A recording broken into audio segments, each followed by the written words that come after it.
You know, when Johannes Gutenberg pulled that first printed Bible from his press around 1455, he basically uncorked a revolution. Suddenly, ideas, arguments, whole new ways of thinking could go viral. This one invention helped spark the Reformation, the Scientific Revolution, and the Enlightenment. It fundamentally changed Europe forever. But one of the world's other great intellectual centers, the Arabic-speaking world, was almost completely left on the sidelines. 350 years. Yeah, you heard that right. That's how long it took for the printing press to really, truly take root in the Arab world after it was invented. I mean, that is just an almost unimaginable gap in the history of information. So the big question, the one that drives this whole explainer, is why? How could a technology that literally remade one civilization take so long to be adopted by another? Especially one with such an incredibly rich history of science and literature. It's a real historical puzzle.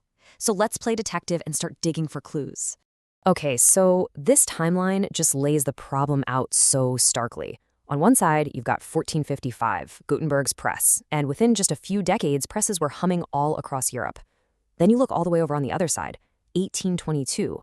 That's when the first permanent Arabic press gets set up in Cairo. The sheer size of that gap, that's the central mystery we need to solve. All right, our first clue isn't where you might expect. It's not in politics or religion, it's actually in the ink itself. The very nature of the Arabic script posed this massive, and I think often overlooked, technical puzzle. So think about it. Gutenberg's whole system was just a perfect match for the Latin alphabet. Its letters are like little Lego blocks. They're separate, they're modular. You just pick them up and line them up. But Arabic is totally different. It's a cursive script. Letters are joined together, and their actual shape changes depending on where they are in a word. So from a purely mechanical standpoint, you've got a much, much tougher problem to solve. A European printer, right, setting up a page of text needed a case with about 90 different metal characters. You know, uppercase, lowercase, punctuation, the whole deal. A pretty manageable number. But to print Arabic properly and account for all the different letter forms and vowel markings, a printer would need a case with over 900 distinct characters. Not 90, 900. The technical and financial burden was just astronomical. Okay, let's just zoom in on a single letter to see how wild this gets. The Latin letter M has two forms, right? Lowercase m, uppercase m. Super simple. The Arabic equivalent, the letter meme, could have as many as 73 different forms, depending on how it connects to other letters. 73 for just one letter. You can see how this quickly became an absolute mechanical nightmare. And, you know, even when they tried to make it work, the result was, well, it was an aesthetic disaster. Arabic calligraphy isn't just handwriting. It's a revered art form, deeply tied to the holiness of the Quran. Early print wasn't just clunky to produce. It was ugly. As the historian Tim McIntosh Smith put it, it looked like the disjointed tracks of crippled beetles. I mean, for a culture that so prized the beauty of the written word, this failure was a huge barrier. So the technical and aesthetic problems were massive, for sure. But that's not the whole story. Not even close. Our second clue shows us where this new technology collided head-on with culture, with money, and with power. You had two really powerful groups pushing back hard against print. First up, the theologians. For them, the Arabic of the Quran is the literal speech of God. So to render that divine, beautiful word in some clunky, ugly, mechanical form, it felt like an insult, both spiritually and aesthetically.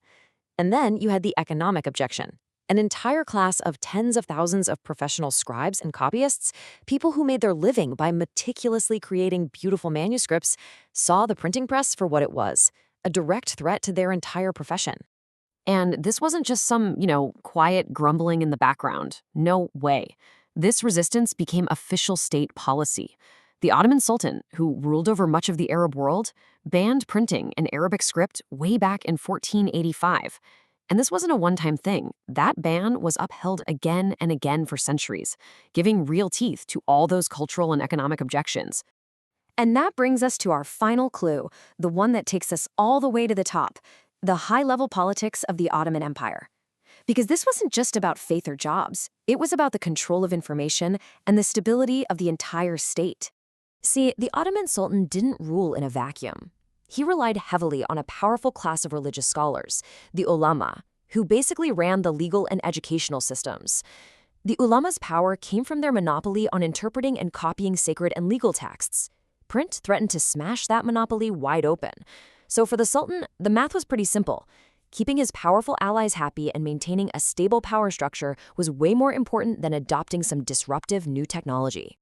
So there we have it. We've got our three big clues: the technical, the cultural, economic, and the political. Now it's time to put them all together and deliver the final verdict in our little historical investigation. The reason for the 350-year gap wasn't any single thing. It was a perfect storm, a total convergence of obstacles, all pushing in the exact same direction. You had the immense technical difficulty of the script itself. Then you layer on top of that deep aesthetic and religious objections. Then that gets reinforced by the economic fear of the powerful scribal class.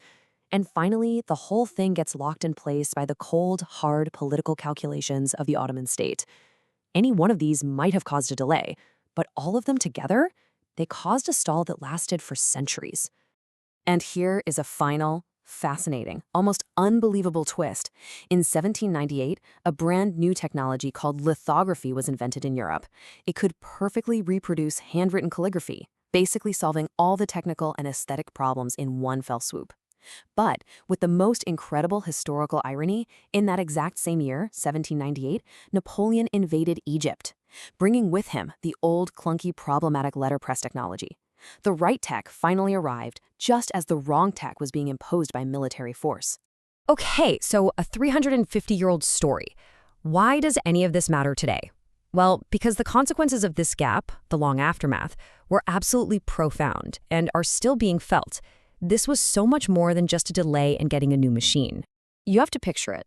While the Arab world was continuing on in a manuscript culture, Europe was being completely rewired by print. So by the time that first press was finally established in Cairo in 1822, Europe had already churned through the Reformation, the Scientific Revolution, and the Enlightenment, three world-changing movements all fueled by the printing press. A massive intellectual and civilizational gap had opened up. And what was missed wasn't just access to books. It was what historians call the Republic of Letters. This incredible, continent-spanning network of scholars who were constantly arguing, sharing, and building on each other's work through printed letters and books. Print created an entire infrastructure for collaborating knowledge. And without it, a similar development in the Arab world was just severely held back. That's why this delay is not some minor piece of historical trivia, not a footnote. It is, as the source for this explainer argues, one of the structural facts of modern world history. It's a fundamental divergence in the very way knowledge was made and shared that really helps shape the world we live in today. And it leaves us with a bigger question to think about. This whole story is just a powerful case study of what can happen when a new technology is a really poor fit for a culture's deepest aesthetic and spiritual values. It's a great reminder that progress is never just about the machine itself. It's always about how that machine fits into the incredibly complex web of a human society.